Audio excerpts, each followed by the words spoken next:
ఓం గం గణపతయే నమః. స్వర్ణలక్ష్మీ నమస్తే అస్తు. పరబ్రహ్మ స్వరూపిణి రాజ్యం దేహి ధనం దేహి సర్వకామాంచ దేహి మే.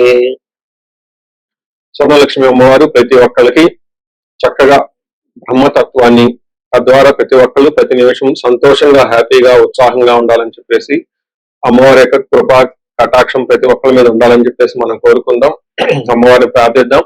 అంతేకాకుండా ప్రతి ఒక్కరికి కూడాను రాజ్యం దేహి అమ్మవారు ఒక అథారిటీని, ఒక పవర్ ని, ఒక స్టేటస్ ని, ఒక దర్పాన్ని ప్రతి ఒక్కరికి ఇవ్వాలని చెప్పేసి కోరుకుంటూ, దీనితో పాటుగా ధన సమృద్ధి, ధనం అనేది ప్రతి ఒక్కరికి ఉండాలని, చక్కగా వాళ్ళ ఇంటి నిండా బ్యాంక్ అకౌంట్ నిండా ఎక్కడ పెట్టినా ధనం ఉండాలని, ప్రతి ఒక్కరికి ధనం లేదు అన్న ఒక ఫీలింగ్ అనేది వాళ్ళకి రాకుండా సమృద్ధిగా ధనం ఉండాలని చెప్పేసి అమ్మవారిని ప్రార్థిస్తూ, దీనితో పాటు సర్వకామాక్ష దేహిమి అంటే మన మనసులోకి వచ్చిన ప్రతి కోరిక కూడా అమ్మవారి తక్షణమే నెరవేర్చాలి. ఈ విధంగా అమ్మవారి యొక్క కృపా కటాక్షం మన మీద ఉండాలి.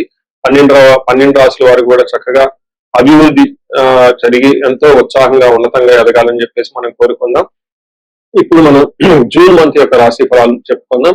జూన్ మంత్ రాశి ఫలాలు చెప్పుకుంటే, ఈ జూన్ మాసంలో మనకి 2-3 రకాల విశిష్టతలు ఉన్నాయండి, అవి తెలుసుకుందాం. ఫస్ట్, ఈ జూన్ మంత్ మనకి అధిక జ్యేష్ఠ మాస పౌర్ణమితో స్టార్ట్ అయ్యి నిజ జ్యేష్ఠ మాసం పౌర్ణమితో ఎండ్ అయిపోతుందని మీరు గమనించాలి. అయితే ఈ యొక్క 2 పౌర్ణముల మధ్య ఈ యొక్క జూన్ మంత్ ఉండటంతో ఇందులో 2-3 రకాల విశిష్టతలు ఉన్నాయి. ఈ మాసంలో ఫస్ట్ 2 శని త్రయోదశులు వస్తున్నాయండి. 2 శని త్రయోదశులు చాలా చాలా రేరుగా వస్తాయని గమనించుకోవాలి. కొన్నిసార్లు శని త్రయోదశి 4-5 నెలలకు కూడా రాలేదు. పోయిన సంవత్సరం ఐ థింక్ ఇదే విధంగా జరిగింది. 5 నెలల వరకు శని త్రయోదశి లేదు. చాలా మంది పూజలు చేసుకోవాలన్నా కానీ, శనికి సంబంధించిన ఏమైనా పరిహారాలు చేసుకోవడానికి శని త్రయోదశి చాలా బెస్ట్ ది. అలాంటిది శని త్రయోదశులు 2 వస్తున్నాయని గమనించుకోవాలి. వీటితో పాటుగా చాలా మందికి ఎప్పుడైతే అమావాస్య వెళ్ళిపోయిందో మనకి నిజ జ్యేష్ఠ మాసం స్టార్ట్ అవుతుంటూ చాలా మందికి పెళ్లిళ్ళు సీజన్ వస్తుందని మనం చెప్పుకోవాలి. పెళ్లిళ్ళకి చాలా అనుకూలమైన టైం అని గమనించాలి. ఇంకొక ముఖ్యమైన విషయము, లాస్ట్ అంటే జూన్ ఎండ్ లో మనకి ఏరువాక పున్నమి అని వస్తుంటుంది. ఇది రైతులకు ప్రత్యేకంగా చాలా చాలా ముఖ్యమైన రోజు. ఆ రోజున అందరూ అర్కలు కట్టుకుంటారు. ఎద్దులకి చక్కగా మనకేమంటారు అలంకరణ చేసుకొని గుడి చుట్టూ తిరుక్కొని అక్కడ నుంచి అరక కట్టుకొని ఊళ్ళల్లోకి వెళ్ళిపోయేసి పొలం దున్నటం స్టార్ట్ చేస్తారని గమనించాలి. సో ఇది కూడా ఇప్పటికీ కూడా ఇది మనకి ఎప్పటి నుంచో ఉన్న ఒక సనాతన ధర్మంలో భాగంగా ఎద్దులను పూజ చేయటం, వాటిని మందీశ్వరులుగా భావించుకోవటం, గుడి చుట్టూ 3 రౌండ్లు తిప్పుకోవటం, భజనలు పెట్టుకోవటం, దండారా వేయటం, ఈ పనులను చేస్తూ ఉంటారు. ఒక ఉత్సాహంగా టోటల్ విలేజెస్ కూడా చాలా చక్కటి వాతావరణంలో ఇవన్నీ జరుపుకుంటూ ఉంటారని గమనించాలి. సో ఇది ఈ జూన్ మంత్ లో ఉన్న యొక్క విశిష్టతలు, ముఖ్యమైన పండగలు, అలానే ముఖ్యమైన ఇంపార్టెంట్ డేట్లను మనం చెప్పుకున్నాం. ఇప్పుడు ఇంకొకటి చెప్పుకోబోతున్నాం, అది జ్యోతిష శాస్త్రం ప్రకారంగా గ్రహాల గురించి. జూన్ మాసంలో 5 గ్రహాలు మారుతూ ఉన్నాయండి. 28వ తారీఖున అంటే నెల బిగిన అవ్వక ముందే బుధుడు మారుతూ ఉన్నారు. వీళ్ళతో పాటు శుక్రుడు, కుజుడు, సూర్యుడితో మారుతూ ఉన్నారు జూన్ మాసంలో. ఇంకా ముఖ్యమైనది సంవత్సరానికి ఒక్కసారి మారే గ్రహం ఏంటంటే గురువు మారుతూ ఉన్నారు. ఈ గురువు జూన్ 2వ తారీఖున మారుతూ ఉన్నారు. అంటే మనం జూన్ మంత్ లో 5 గ్రహాల యొక్క ప్రభావం ఎలా ఉండబోతుంది అనేది మనం చెప్పుకుంటూ ఉన్నాం అన్నమాట. మనం సింహరాశి చూస్తే ఈ యొక్క జూన్ మంత్ లో కొంచెం మిక్స్డ్ గా ఉండే అవకాశం ఎక్కువగా ఉంటుంది, కొంచెం ఛాలెంజింగ్ గా ఉంటుంది. జనరల్ గా సింహరాశి వాళ్ళకి ఏలినాటి శని యొక్క ప్రభావంతో ఉండటంతో కొంచెం ప్రాబ్లమాటిక్ గా ఉంది. అయితే గురువు మారటం వల్ల ఇంకా కొంచెం ప్రాబ్లమ్స్ అధికమయ్యే అవకాశం ఉంటుంది. జూన్ మంత్ లో ఇంకా కొంచెం వేరే గ్రహాలు కూడా అంత ప్రతికూలంగా ఉండటంతో అంత అనుకూలంగా ఉండదు. జాగ్రత్తగా ఉండవలసిన మాసం అని మీరు గమనించుకోవచ్చు. ఇందులో మనం ఫస్ట్ నక్షత్రాలు చూస్తుంటే మఖ 1, 2, 3, 4 పాదాలు, పుబ్బ 1, 2, 3, 4 పాదాలు, ఉత్తర ఫస్ట్ పాదం అంతా ఇందులో ఉంటుంది. పేరు బలం కనుక చూసుకుంటే మా మీ ము మేమో టాటి టూటే అన్న అక్షరాలంతా కూడా ఎవరికైనా వాళ్ళు బాగా ఫస్ట్ లెటర్ ఈ యొక్క పేరుతో ఈ యొక్క అక్షరాలతో ఉంటే వాళ్ళని కూడా సింహరాశిని గమనించాలి. సో వీళ్ళకి గ్రహాలు మారటంతో ఏమవుతుంది, వీళ్ళకి లఘు గోచారము, సూక్ష్మ గోచారం అన్న ఒక కాన్సెప్ట్ లో మన మహర్షులు సింపుల్ వర్డ్స్ లో సంస్కృతంలో చెప్పడం జరిగింది. ముందు అది తెలుసుకొని దాన్ని మన రియల్ లైఫ్ లో ఎలా కాంప్రహెండ్ చేయాలో చూద్దాం. ఫస్ట్ ఇందులో విత్తలాభం, దేహరుజం, పుష్టిం, అర్థప్రాప్తిం అని చెప్తారు. అంటే వీళ్ళకి 11వ స్థానంలో సూర్యుడు ఉండటం వల్ల లాభప్రదంగా ఉంటుంది అని గమనించుకోవాలి. అలానే 9వ స్థానంలో కుజుడు ఉండటం వల్ల ఆరోగ్యం అనారోగ్యంగా అంతా సరిగా ఉండదు, సపోర్ట్ ఇవ్వదని తెలుసుకోవాలి. శుక్రుడు 11వ స్థానంలో ఉండటం వల్ల ధనం ప్రకారం వస్తుంది. బుధుని వల్ల అఖిల పుష్టి, శారీరకంగా పుష్టిగా ఉంటారని చెప్పుకోవచ్చు. అంటే టోటల్ కొంచెం బాగా మిక్స్డ్ గా ఉంటుందని తెలుసుకోవచ్చు. కుజుడు ఇబ్బంది పెడుతున్నాడని కూడా గమనించాలి. ఇందులో ముఖ్యంగా ఒక సంతోషకరమైన న్యూస్ ఏంటంటే, ఈ రాశి వాళ్ళకి సూర్యుడు 11వ స్థానంలో ఉండి బాగా కాపాడుతూ ఉన్నాడు. మిమ్మల్ని ఎన్నిముఖలాగా నిలబడి ఉన్నాడు. అంటే ఈ మంత్ గురువు సరిగా ఉండడు, తర్వాత శని సరిగా ఉండడు, కుజుడు కూడా సరిగా ఉండడు. కానీ సూర్య భగవానుడు గ్రహరాజు కాబట్టి ఆయన చాలా స్ట్రాంగ్ గా ఉండి మంచి సపోర్ట్ అయితే ఇస్తూ ఉంటారు. 11వ స్థానంలో సూర్యుడు ఉండటం వల్ల ఏమవుతుందంటే, అర్ధచ్చ స్వకులాచార గృహే నిత్యోత్సవం శుభం నిత్య మాధుర్య భక్తి చ ఏకాదశి గ్రహే రవి అని చెప్తారు. అంటే 11వ స్థానంలో సూర్యుడు ఉండటం వల్ల ఏమవుతుంది, అర్ధచ్చ అంటే లాభ ప్రకారంగా ఉంటుంది. స్వకులాచార పండగలు ఫంక్షన్స్ అన్ని చక్కగా మీ వంశానికి అనుగుణంగా, మీ కులానికి మీ ధర్మానికి అనుగుణంగా చక్కగా జరుపుకుంటూ ఉంటారు. గృహంలో మంచి ఉత్సవం జరుగుతుంటుంది, కళ్యాణం జరుగుతూ ఉంటుంది, శుభప్రదంగా ఉంటుంది. నిత్య మాధుర్య భుక్తి చక్కగా మంచి మంచి ఫుడ్ తింటూ హ్యాపీగా ఉంటారని చెప్పుకోవాలి. అయితే సూర్యుడు మీకు మంచి సపోర్ట్ ఇస్తున్న కుజుడు శుక్రుడు మిగతా గ్రహాలను సపోర్టివ్ గా ఉండటం తోటి ఛాలెంజింగ్ గా ఉంటుంది అని తెలుసుకోవాలి. ఇందులో మీరు మంత్లీగా మారే గ్రహం చూసుకుంటే 45 రోజులకు ఒకసారి మనం కుజుడు అని చెప్పుకుంటాం. కుజుడు 9వ స్థానంలో ఉండటం తోటి అశనాచ ధనశూన్యం శోషణం దేహ పీడనం స్థాననాశ విరోధం చ స్థాననాశ విరోధం చ నవమస్తే ధారాసుతే అంటారు. అంటే 9వ స్థానంలో కుజుడు ఉండటం వల్ల ఏమవుతుంది, అశనాచ అంటే అన్నానికి కొంచెం ఇబ్బందులు పడే అవకాశం ఉంటుంది. దేహ శూన్యం దేహ పీడనం శారీరకంగా ఇబ్బంది పడుతుంటారు. శోషణం అలసటగా ఎక్కువగా ఉంటూ ఉంటారు. శరీరం అంతా ఎండిపోతున్నట్లు ఉంటుంది. కొన్నిసార్లు విపరీతంగా ధనం ఖర్చు పెడుతూ ఉంటారు, భయపడుతూ ఉంటారు. కొంచెం కడుపు నొప్పి లాంటివి, శత్రువు లాంటివి వచ్చే వాళ్ళు ఎక్కువగా ఉంటారని తెలుసుకోవాలి. ఉన్న కొంతమందికి ఇబ్బందులు జాబ్ లో కూడా ఇబ్బంది పడే అవకాశం ఉంటుందని తెలుసుకోవచ్చు.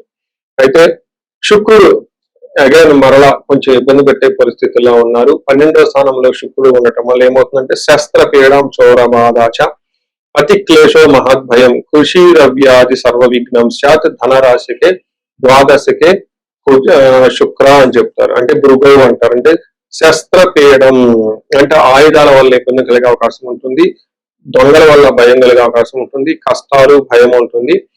వ్యవసాయము లేదా బిజినెస్ చేస్తే అందులో సరిగా కలిసి రాకుండా ఆటంకాలు వస్తాయి అని తెలుసుకోవచ్చు. అంటే ఏ ప్రకారంగా చూసుకున్నా వీళ్ళకి ఒక 70% ప్రతికూలంగా ఉంది, ఒక 30% మాత్రమే అనుకూలంగా ఉంది అని గమనించుకోవచ్చు. ఈ రాశి వాళ్ళు పరిహారాలు చూసుకుంటే ముఖ్యంగా ఏలినాటి అష్టమ శని ఉండటం తోటి శని పిప్పలాద స్తోత్రం చదువుకోవటం, శనికి సంపూర్ణమైన శాంతి పూజలు చేపించుకోవటం చాలా ముఖ్యం. శనికి సంపూర్ణమైన శాంతి పూజలతో పాటు నవగ్రహాలకు చుట్టూ తిరగటం కూడా ఇంకా చాలా ఇంపార్టెంట్. ఈ రాశి వాళ్ళు శని ఏలి అష్టమ శనితో బాధలతో ఉన్నారు. ఇంకా ఈ రాశితో పాటు వీళ్ళ కుటుంబంలో ఎవరికైనా ధనుసు రాశి ఉన్నా, ఏలినాటి శనితో బాధపడుతూ ఉన్నా, మీనరాశి మేషరాశి కుంభరాశి వాళ్ళు ఉన్న కొంచెం జాగ్రత్తగా ఉండాలి. ఈ ఒకే ఇంట్లో శని పెడలు పెట్టిన వాళ్ళు ఇద్దరు ఉంటే చాలా వరకు మనస్పర్ధలు వస్తూ ఉంటాయి, గొడవలు వస్తూ ఉంటాయి, ఫ్యామిలీలో అశాంతి ఎక్కువగా నెలకొని ఉంటుంది. సింపుల్ ఈజీ రెమెడీ ఏంటంటే ఒకసారి జాతకం చూపించుకొని చక్కగా పరిహారాలు చేసుకుంటే ఈ రాశి వాళ్ళు చక్కగా ముందుకెళ్ళే అవకాశం ఎంతో ఎక్కువ ఉంటుంది. ఈ రాశి వారికి అష్టైశ్వర్యాలు కలగాలని చెప్పేసి మనం కోరుకుందాం. మనం ఇప్పుడు రెమెడీస్ చూసుకుంటే ముఖ్యంగా నేను అందరికీ సలహా ఇచ్చేది ఏంటంటే, మీ వయసు కనుక 35 to 45 ఉండి ఎక్కడ లైఫ్ లో మీరు ఆగిపోయారు, ఇప్పుడు దాకా గ్రోత్ ఉంది, చక్కగా ఒక మేనేజర్ పొజిషన్ లో ఉండి ఉన్నతంగా ఉంది, కానీ లైఫ్ ఇప్పుడు అనేది మీకు ఛాలెంజింగ్ గా ఉంది. దీన్ని మనం జనరల్ గా మిడ్ లైఫ్ క్రైసిస్ అని చెప్తూ ఉంటారు చాలా మంది. బట్ జ్యోతిష శాస్త్రంలో మిడ్ లైఫ్ క్రైసిస్ ఎందుకు వస్తుంది అనేది చాలా చక్కగా వివరించడం జరిగింది. ఆ టైంలో మీకు శాపాలు అనేవి యాక్టివేట్ అవుతూ ఉంటుంది. ఆ టైంలో మీకు గ్రహ దోషాలు ఉంటాయి, ఈ గ్రహ దోషాలు కూడా మీకు యాక్టివేట్ అవుతూ ఉంటాయి. ఇది ఒక్కసారి మీరు ఇన్ కేసు మీ ఏజ్ కనుక అలా ఉండి ఇప్పటిదాకా బాగుండి మధ్యలో మేము లైఫ్ లో స్ట్రక్ అయిపోయాము, గ్రోత్ లేదు, డైరెక్షన్ లేదు, సరిగా ఇంప్రూవ్మెంట్ లేదు, రిలేషన్షిప్స్ లో ప్రాబ్లమ్స్ వస్తూ ఉన్నాయి, ఎలా వెళ్ళాలో కన్ఫ్యూజన్ లో ఉన్నారు అనుకున్నప్పుడు ఖచ్చితంగా ఒకసారి జ్యోతిష శాస్త్రంలో మీ ఇండివిడ్యువల్ హారోస్కోప్ చూపించుకోండి. అందులో టోటల్ శాపాలు ఏమైనా ఉన్నాయో స్కాన్ చేసుకుని అవి ఇప్పుడు యాక్టివ్ గా ఏమైనా ఉన్నాయో తెలుసుకోవడం చాలా చాలా ముఖ్యం. ఇప్పుడు దాకా మనం చెప్పుకున్న ఈ గోచార ఫలితాలు మీకు ఒక 30-40% మాత్రమే ఎఫెక్ట్ అవుతాయి. 100% మీ జాతకం కరెక్ట్ గా ఉంది ఎలా ఉందని తెలుసుకోవడానికి ఇండివిజువల్ జాతకం చూపించుకోవడానికి చాలా ఇంపార్టెంట్. అందులో ఉన్న దశలు ఎలా ఉన్నాయి, గుర్తులు ఎలా ఉన్నాయి చూసుకొని చక్కగా పరిష్కారాలు చేసుకొని పరిహారాలు చేసుకుంటే లైఫ్ అనేది 10 రెట్లు ముందెళ్ళే అవకాశం ఎక్కువగా ఉంటుంది. చాలా మందికి ధనానికి ఇబ్బంది పడిపోతూ ఉంటారు. అప్పటిదాకా ధనం ఫ్లో ఉంటుంది, సడన్ గా ధనం ఫ్లో ఆగిపోయి ఉంటుంది. వాళ్ళు స్వర్ణలక్ష్మి విశేష హోమం చేయించుకోవటం, కుబేర పాశుపతం చేయించుకోవటం చాలా ముఖ్యం. దీనితో పాటు చాలా మంది భార్యాభర్తల మధ్య అన్యోన్యత అనేది లేకుండా చాలా ఇబ్బంది పడిపోతూ ఉంటారు. ఏదో ఉన్నామంటే ఉంటారు కాబట్టి ఈ యొక్క భార్యాభర్తల మధ్య గొడవ వల్ల ఇంట్లో అనేక రకమైన ప్రాబ్లమ్స్, మిస్అండర్స్టాండింగ్స్ వస్తూ ఉంటాయి. బంధువులు చుట్టాలతో కూడా ఒకసారి మీకు అంతా విలువకుండా పోతూ ఉంటారు. ఇలాంటి వాళ్ళు అన్యోన్య దాంపత్య పాశుపతం చేయించుకోవటము, లేదా విశ్వావసు గంధర్వరాజ మహా హోమం చేయించుకోవటం, విశేష హోమం చేయించుకుంటే జాతకంలో ఉన్న దోషాలు పోయి చక్కగా ఉంటారు.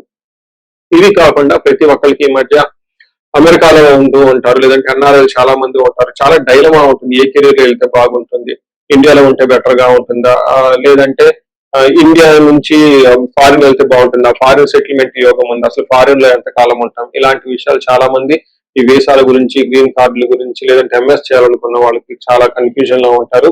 అలాంటి వాళ్ళు కూడా ఒకసారి జాతక చక్రం చూపించుకుంటే చాలా బాగుంటుంది. యూజువల్ గా వీసాలు రావడానికి నేను మన్యు పాశుపత అభిషేకం విత్ రాహు గ్రహానికి శాంతులు ఎక్కువ చేస్తూ ఉంటాను.